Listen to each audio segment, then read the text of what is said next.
Hey everyone, Kale with Antique Book Collective, and today I'm getting to you guys with a little economic update sort of video. These videos, guys, I do them every now and then just to make sure that we all sort of know what's going on. Of course, none of this is financial advice. Consult your own advisor, do your own research, all that sort of stuff. It's not legal advice either. It's basically just me sharing my own thoughts, what I'm following, and what I personally think is important for me to know as a eBay seller, as a person that does all the other businesses that I do. I do follow all the economic trends a lot because, again, I do all these different businesses. Businesses are always impacted by economic trends, so that's why I follow these sort of things, and I follow them quite closely. So first things first, though, guys, I'm sure you've seen this in the headlines. We've recently had a bank failure. Actually, there's been technically a couple very recently. A lot of these bank failures, guys, are happening in more the tech sphere, as with a lot of the layoffs going on are actually in the tech sphere. A lot of people are saying, not a lot, but quite a few people are saying that I'm following because the people I follow are actually closer to being right than the mainstream media people who are like, oh, it's great, and then everything bad happens, and they're like, oh, it's still great.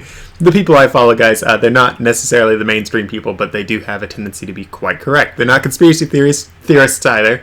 You might think they are, whatever, but these people are generally very well read, very well educated, sort of people that I do like to follow, and they are economists, that sort of stuff. So with all that said, though, guys, the bank failure that we just saw is down in California. It's the Silicon Valley Bank. This is something that you can see all over the interweb right now. I'm sure you've seen the headlines. And again, this is the second biggest bank failure in U.S. history. And U.S. history happens to include the Great Depression. And if you guys have been playing along with America for any amount of time, you know the Great Depression was a pretty bad time. You also likely know that there were quite a few bank failures back during the Great Depression, like quite a few bank failures. And bank failures, guys, back in the Great Depression, it was a little more impactful because we did not have the FDIC insurance going on. So all those banks that failed, a lot of those people never saw their money come back to them, which is devastating, honestly. But even with FDIC, not all your money is necessarily guaranteed. It's not necessarily insured. If you're someone like me and you're not loaded, yeah, all your money's probably going to be guaranteed because you're not rich. I believe the cutoff is $250,000, something like that, and I don't really have that much money, period, much less in the bank. But with that said, some people do, and excuse me as I keep on looking down. I kept my notes on my phone here just for the stuff I really wanted to get over.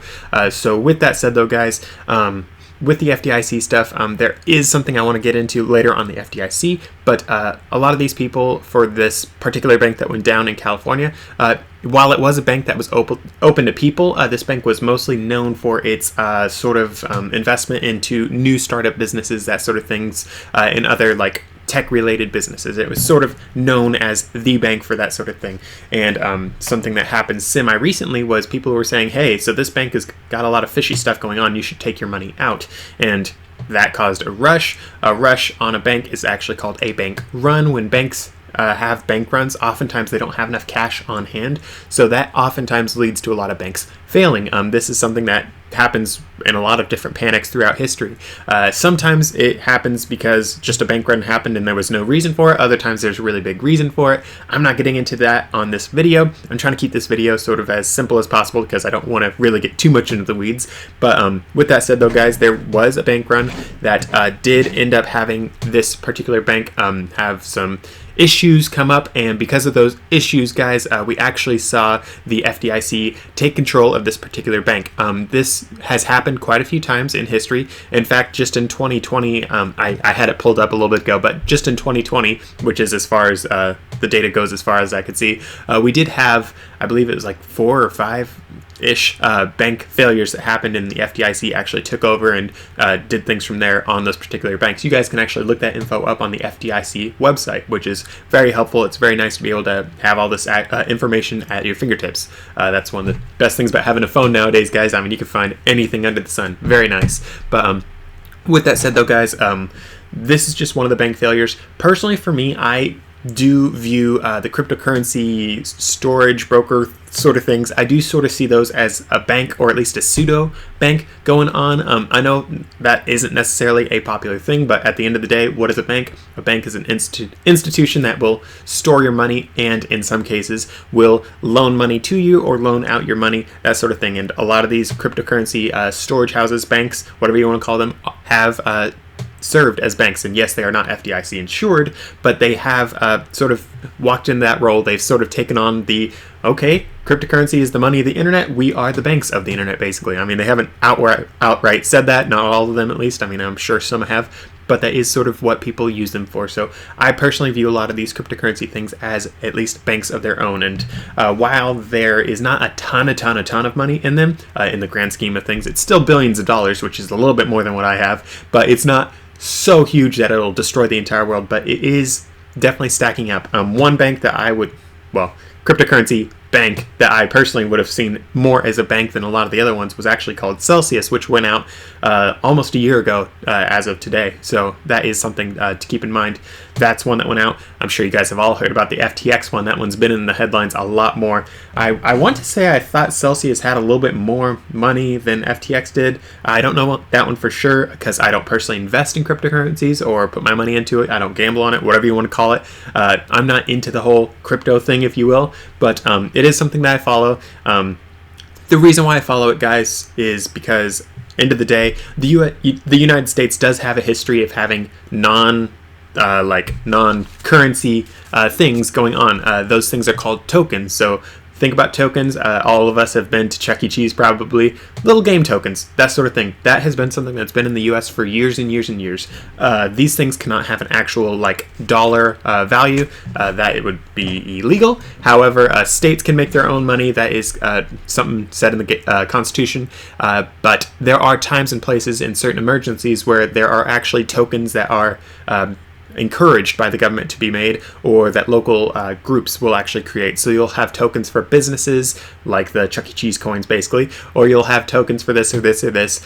You'll have the hard time, I want to say it's the hard time tokens or hard time coins. I can't remember exactly what it was, but during the Civil War, we had that quite a few times. I believe in the Great Depression, we had that quite a lot. If you guys have heard the phrase, don't take any wooden nickels, that is because during one of the hard times where the United States wasn't able to make enough coins, we actually did have it so people would actually make wooden nickels, and that was used as money, a nickel. If you guys are playing along, a nickel has value because the metal in the nickel actually has value. A wooden nickel doesn't have any value, but it was perceived to have value, just like our paper bills are perceived to have value, just because that is what everyone was using at the time. And then after a little while, they were able to start making nickels again, so there was nickels in circulation, and they made it so wooden nickels were not worth anything again. So that's why people say don't take any wooden nickels, because back in the day, those wooden nickels went from having value to nothing. And with that said, though, guys, on that whole token talk, I personally view, and I'm sure a lot of other people view it as well, I view cryptocurrencies as sort of like a token for the internet world, if you will. So does it really work in the real world? Some people argue yes, some people argue no. For me, I go to lots of places that have no internet access to do my business, to do my life. So personally, I would say no, it doesn't work because there's not internet everywhere. If I lived only in Portland and didn't go anywhere but Portland, yeah, it works great. Yeah, my world is amazing because of it, but I don't. I live in the real world, and the real world doesn't always have internet. And when you don't have internet, that whole entire sphere of technology sort of doesn't matter. So for me, though, I do see it sort of as a token thing, and tokens, since they have a history of being sort of money, like a pseudo money, I sort of do see that whole thing as sort of a bank if you do have the cryptocurrency exchanges. So with all that said, though, guys, all of that is to say that we have had quite a few bank, quote unquote, bank failures just in that sphere, plus these actual banks like the Silicon Valley Bank that just went out, going out, and there's been a lot of fishy things going on as well. There have been billion-dollar fines, multi-billion-dollar fines on a lot of the actual bank institutions that you guys know, you and I all know very well. And it doesn't really necessarily make the headlines all the times. And I'm not going to get into each individual bank that's been getting these fines. I'm not going to get into all the banks that have other fishy business going on and other shaky ground that they are on. But with that said, I do want to just tell you guys, there are other banks that are being impacted by this latest bank failure, the Silicon Valley Bank, and also by the cryptocurrency pseudo bank failures that have happened. That is something that does happen. That's something that's not uncommon to happen. In U.S. history, we have seen lots and lots of banks go out, and because this one bank went out, 5 other banks, say, went out of business, or 5 other banks have really hard times because these other banks had loans with this bank. A lot of banks, guys, they intermingle all their business. They're like, hey, so I don't have enough money to do this loan with the John. Can you loan me this much money to do the business with John, that sort of thing. Like, banks will have all these loans with each other. They do business with each other because at the end of the day, they are all separate entities. Separate entities can and should do business. However, that also can lead to fragility in the system. So guys, when you have really, really complex systems, those systems are generally a lot more fragile. There's actually a book called Anti-Fragile that I would recommend you guys read. I've been recommending it off and on for a while now. It's a very good book. I'm actually still reading it. I've been reading it for a while now because it's chunky as everything. About that thick. I'm using it as a stand for this video, so I promise I read it, but I also use it as a stand because it's so thick. But with that said though, guys, there is a lot going on with that. There's a lot of other banks being impacted by this current bank failure, and again with the cryptocurrency bank failures. And with that said, back to some historical examples of what we've already seen happen. The historical examples that I'm using are a little bit older. I know I could be doing stuff from 2000 and 2008 with those different bubbles that popped, but the ones that I'm going to be referencing is the Great Depression and the 1970s bank failures. So first things first, Great Depression, guys, we saw a couple banks fail back then. I want to say it was the First Central Bank of America. I think that's what that bank's name was. Or maybe the Bank of the United States. I can't remember the exact name. Forgive me for that, guys. I want to say it was run by a Jewish guy, and that, of course, helped with anti-Semitic thought at the time, which is not something that's good, obviously, but that is something that did happen. And that bank, guys, people thought of it as a central bank for the United States, as in a bank that was run by the government, but it was actually a private institution, and people just thought it was because thought it was an official government bank because of the name. And from all of that, a lot of people lost their money, and because that bank went out, a lot of other banks ended up suffering, and we saw bank runs happen back then.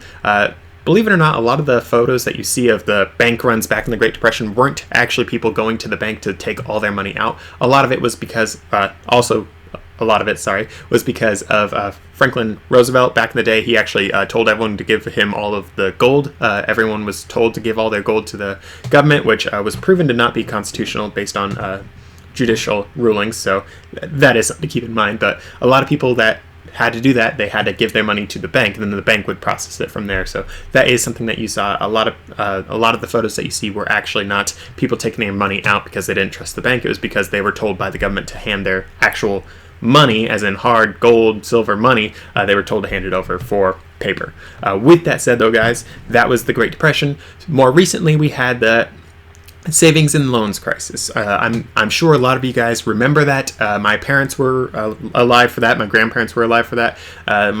My family actually did have their money lost in that time, and then of course reimbursed by the FDIC. But that was something that did impact my family back in the day. Of course, I was not around for that. I was born in '98, so I'm a little bit younger than that crisis. But that is something else that we saw, and we saw one bank. I want to say it was over in Pennsylvania.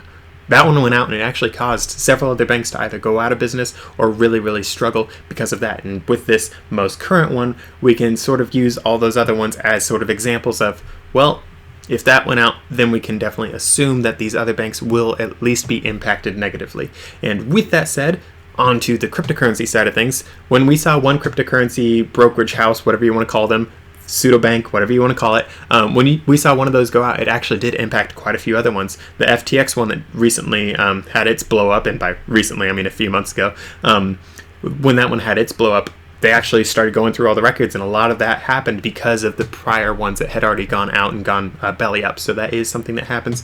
These things, they are all intermingled. It is a tangled web of just insanity, honestly, sometimes, but that's just sort of how business works sometimes. So with that said, though, guys, on to the next thing. So we've dealt with banking. On to the next thing, the FDIC, guys. The FDIC, I believe their meeting was back in November that everyone has been talking about, and by everyone I mean like the more fringy sort of people. But the FDIC, they televise their meetings that they do, and they talk about all their different FDIC fancy business things. And in their meeting that so many people have freaked out about, they actually were talking about bank runs and how people shouldn't know all the things about the bank and how there will be bank runs and the FDIC doesn't have enough money to cover everyone if everyone did bank runs, all these sorts of things. You guys should look that up yourself. I'm not going to get into that because it can be very conspiratorial, even if I just address the exact words they said, because you guys would not believe it from my own mouth, the things that they said.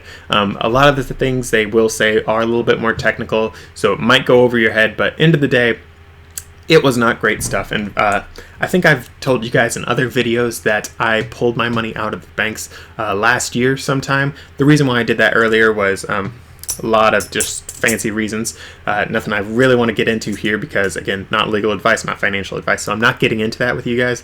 But I did pull my money out a while ago. But with all that said, though, guys, on to the next thing. Even more wonderful bad news. The housing market, guys. Housing and properties. So, guys, we just saw a 28-year low in mortgage applications. And sports fans, if you guys have been playing along for any amount of time, you know that 2008 was not 28 years ago. So that means that our 28-year low is actually worse than 2008. 2008 was the housing crisis where we saw housing prices plummet. In the particular town that I'm looking at, guys, for doing my book business and all these other things, that town, guys, it had houses, hundreds of square feet houses, 1,000 square feet plus houses, selling for 10 grand to like 20 grand. A house with like not just a postage stamp sort of land. We're talking like a quarter acre, third of an acre downtown houses for a lot of these things, selling for 12 grand. People in the Portland area, I mean, they were selling their houses for under 100K, I believe. I remember seeing a couple places. Those places, guys, were not wonderful. For the Portland area ones, my family, we actually did buy and sell a couple houses during that time because we could see what's going on. We knew historical trends, so we did play that a little bit. We saw opportunities, acted on them, and a bunch of other things going on, but that was something that did happen. That is something that we could definitely see happen again. There are experts, guys, saying that we will see another 2008 crisis, and not only that, but we will see the lows of 2008 housing hit again. There are a lot of experts warning of that. And guys, with inflation, with all the other things that happened, if we did see prices go back to the 2008 lows from where they are, that is not just like, oh, we just retraced our steps. With the inflation, all the money that's been printed, all these sorts of things, that actually means the real value of your house is actually lower than 2008. Because if you guys have been playing along, the amount of money that the government printed to deal with the lockdowns and all that sort of stuff, that was more money printed in that short amount of time than the entirety of U.S. history. They doubled the money supply, meaning to get back down there, you're losing a lot of money. So that is just something to keep in mind. In addition to that, guys, just think about your grocery bill. I know that some people say, oh, inflation's only 5%, something like that. But people have actually gone to the groceries. People have actually kept receipts of their previous times they've gone. They've kept a running number of these things. People are saying, and people have shown, their grocery bills are 50% or more costly for what they buy. So take that as what you will. You can say inflation is up 50% if you want. I'm not going to tell you guys what to do, but that is something to keep in mind. With that said, though, guys, on to some other things. Let's see, 2008 for housing, talking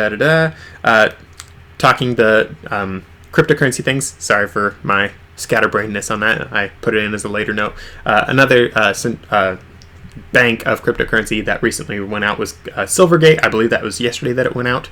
So, yeah, everything's going out all over the board.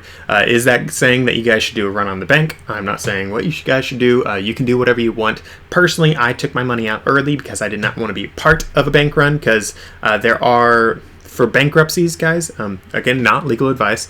This is just what I've seen, what I've been told, what I've read. Bankruptcies, they actually have a clawback period of 90 days. I don't know exactly how that works with FDIC, if an FDIC thing takes over a bank, but for bankruptcies, guys, if a company or a bank or a cryptocurrency thing goes bankrupt, they actually can, if you took your money out like a week before it happened, they can actually claw back a certain amount of the money you took out and use that to make everyone else whole that did not take their money out in time. So you might think, whew, I made it out, but you actually did not make it out in time. They do have that 90-day clause. And I couldn't find anywhere that it really is set in stone at 90 days. That is just what has happened several other times and several other failures. I want to say Bernie Madoff, I believe in his entire thing, there were some people that have on the record said, yeah, because I didn't pull my money out within 90 days, they actually took like 10% of their money or something like that, which was pretty substantial.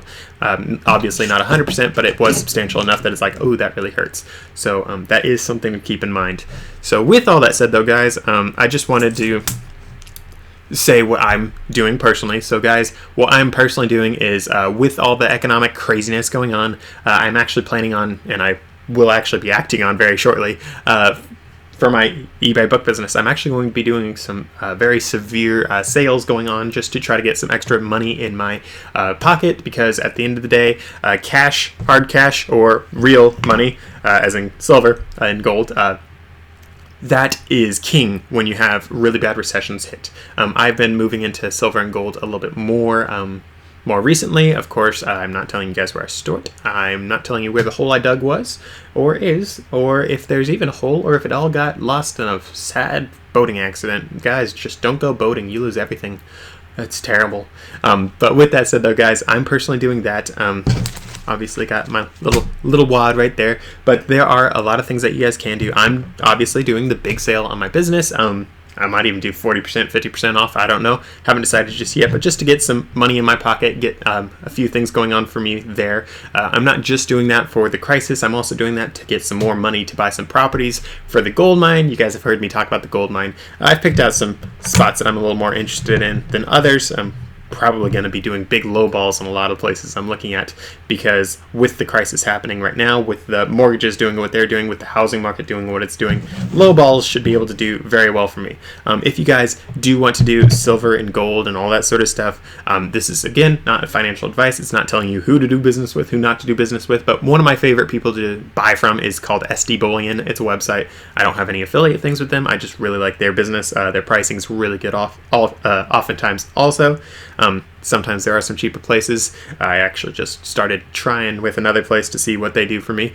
Local coin stores, they also have gold and silver, but right here, guys, it's just Kennedy $50. It's 40% silver, so each one's worth about $3, a little bit more, but about $3 each. So you guys can buy those if you want. If you guys want to buy actual silver bullion, bullion is basically just a word for like actual coins, bars, that sort of stuff. You guys can buy actual silver rounds, silver bars, that sort of thing, or you can buy silver coins that are actual silver things made by the governments. This one right here, guys, it's an Austrian Philharmonics one. I like the Philharmonics ones. A lot of people don't, but I like them. I think they're pretty dandy, so I like those. If you guys want to buy one of these, I think SD Bullion has a deal, and then a couple other places do also, where it's like $20 and some change. So if you only buy a couple, it might be $25 depending on how you pay. But yeah, it's all over the board for that. I like these. $3. I can afford $3. If you guys buy them online, I could not find many places that had good deals for constitutional silver, but that is something that you guys can do. I got these from a coin store, the Kennedys, and then I bought these ones online. This one right here is from Bullion Exchanges. I use them also. So with that said, though, guys, that's just some of the stuff I do.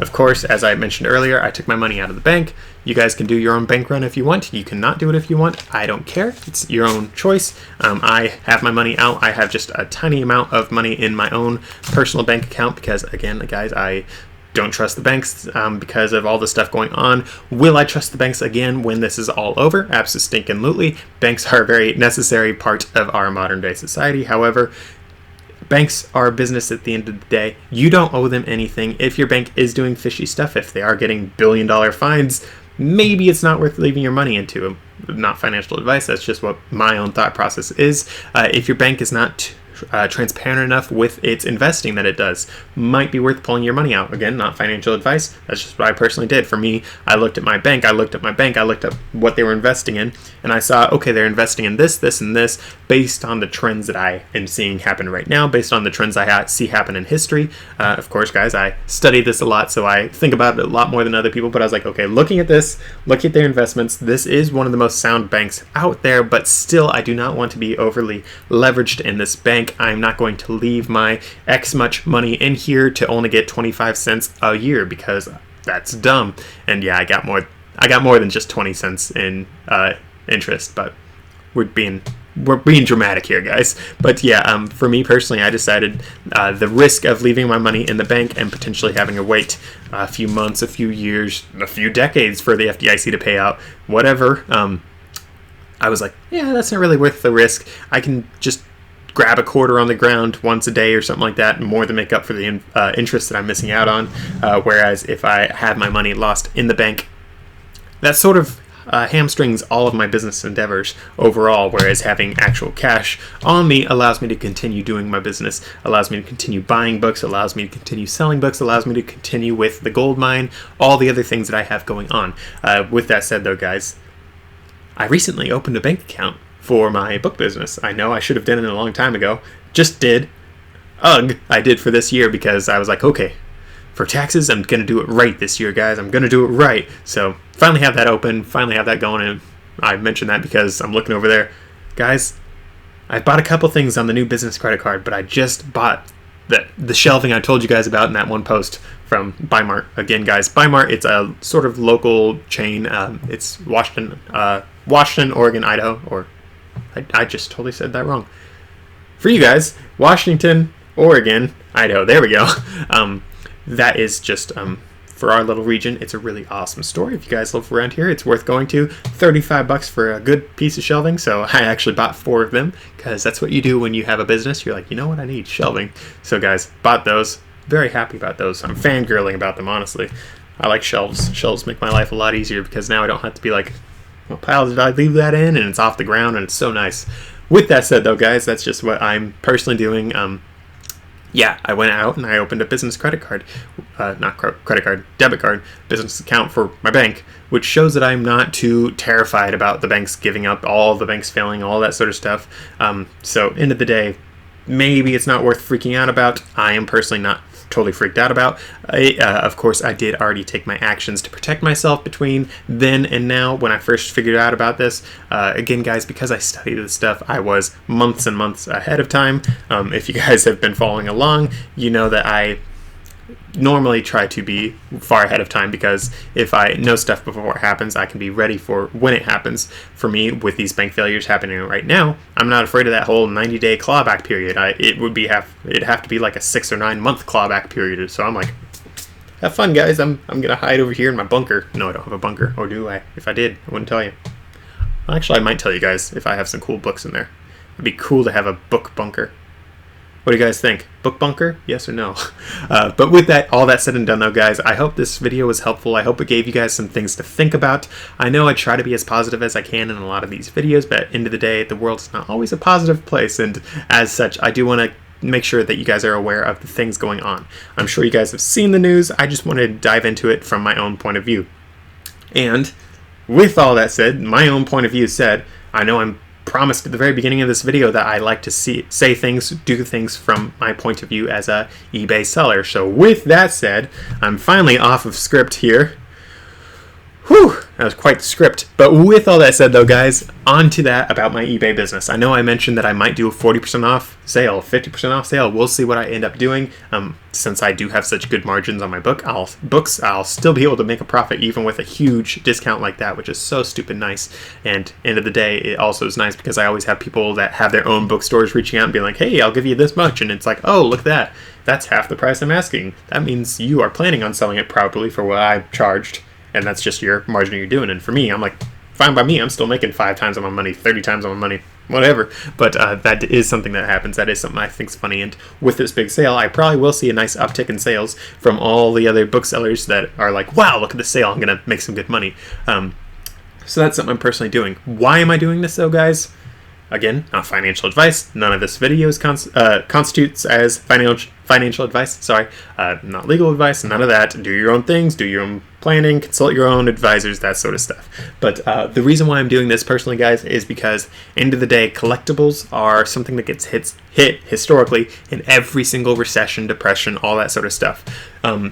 We did see a fun little exception to that rule with the lockdowns and all that sort of stuff because no one could work, but everyone got sent big fat checks of money from daddy government because everyone needs daddy government to give them money because that's not going to cause any problems. Cough, cough, inflation, cough, cough. Who would have thought? But guys, collectibles, those are something that always gets hit in all these different recessions, depressions. A lot of people are using the whole lockdowns period as an exception to the rule. They're like, okay, this happened once in history. The reason why everything's price went up was because the government printed half the money ever made.